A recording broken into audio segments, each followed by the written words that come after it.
మన సుకుమార్ గారి అమ్మాయి సుకృతి వేణి మెయిన్ లీడ్గా చేసిన సినిమా అయితే ఇది గాంధీ తాత చెట్టు. పద్మావతి మల్లాది గారు డైరెక్షన్ అయితే చేశారు ఈ సినిమాకి సంగీతం అందించింది రీ. ఈ సినిమా ప్రొడ్యూసర్స్ గురించి మాట్లాడుకుంటే రీసెంట్గా పుష్ప 2 లాంటి all time Indian block buster సినిమాని అందించిన మైత్రి మూవీ మేకర్స్ ఈ సినిమాని కూడా నిర్మించారు.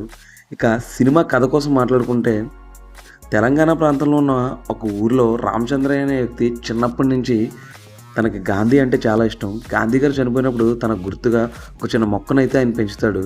గాంధీ గారి మీద ఉన్న అభిమానంతో తన మనవరాలకు కూడా గాంధీ అనే పేరు పెట్టిన ఆయన ఇప్పుడు నిజాలే మాట్లాడుతూ సత్ప్రవర్తన ఎలా కలిగి ఉండాలో తన పాఠాలతో ఆమె అయితే ఇప్పుడు నిజాలే మాట్లాడుతూ మంచి పనులే చేస్తూ సాగిపోతుంది.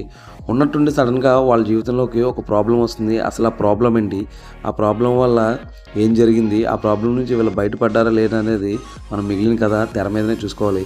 ఇక పర్ఫార్మెన్స్ గురించి మాట్లాడుకుంటే ముందుగా చిన్నమ్మాయి సుకృతి గురించి ఎంత మాట్లాడుకున్నా తక్కువే. నిజంగా సుకుమార్ గారు పరువు నిలబెట్టిందని చెప్పుకోవాలి. సుకుమార్ గారు ఈ విషయంలో చాలా గర్వంగా ఫీల్ అవుతున్నారని చెప్పారు. అది నిజమని ఈ సినిమా చూసిన తర్వాత నాకైతే అనిపించింది. ఈమె పర్ఫార్మెన్స్ అయితే నాకు చాలా చాలా నచ్చింది. ఆ తర్వాత రామచంద్రయ్య క్యారెక్టర్ చేసిన ఆయన కూడా చాలా బాగా నటించారని చెప్పుకోవచ్చు. ఇక ఈ సినిమాలో ఈ పర్ఫార్మెన్స్ చేసిన మిగిలిన అందరికన్నా మెయిన్ మాకు ఎక్కువగా గుర్తుండిపోయే క్యారెక్టర్ ఏదైనా ఉందంటే మనిషి కనిపించకపోయినా మాట వినిపించే మన తనికెళ్ళ బన్నీ గారు వాయిస్ ఓవర్ ఇచ్చిన చెట్టు క్యారెక్టర్ అయితే నిజంగా ఒక చెట్టే ఆ హావభావాలను పలికిస్తుంది అన్నట్టు నాకైతే అనిపించింది. పుష్ప 2 లాంటి మాస్ మసాలా మూవీని ప్రొడ్యూస్ చేసిన ప్రొడ్యూసర్ నుంచి ఎలాంటి మూవీ వస్తుందని అయితే ఎక్స్పెక్ట్ చేయలేదు. వాళ్ళు మాస్ మసాలా సినిమాలే కాదు, ఇలాంటి మెసేజ్ ఓరియంటెడ్ డీసెంట్ కథ ఉన్న సినిమాలను కూడా నిర్మిస్తామని ఒక మంచి అభిరుచి గల ప్రొడ్యూసర్స్ అని ఈ సినిమాతో మరొకసారి అయితే నిర్మించుకున్నారు. ఇలాంటి వైవిధ్యమైన సినిమాలు వచ్చినప్పుడే మనకి కూడా సంథింగ్ ఫ్రెష్ ఫీల్ కల్పిస్తూ ఉంటుంది. ఈ సినిమా అయితే పిల్లలతో చూడొచ్చు.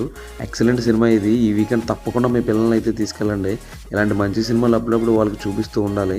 ఇలాంటి సినిమాలకు రివ్యూ రేటింగ్లను కాకుండా కళ్ళు మూసుకొని చూసేయచ్చు. మంచి సినిమాలు అప్పుడప్పుడు వస్తుంటాయి భయ్య మన ఇండస్ట్రీలో.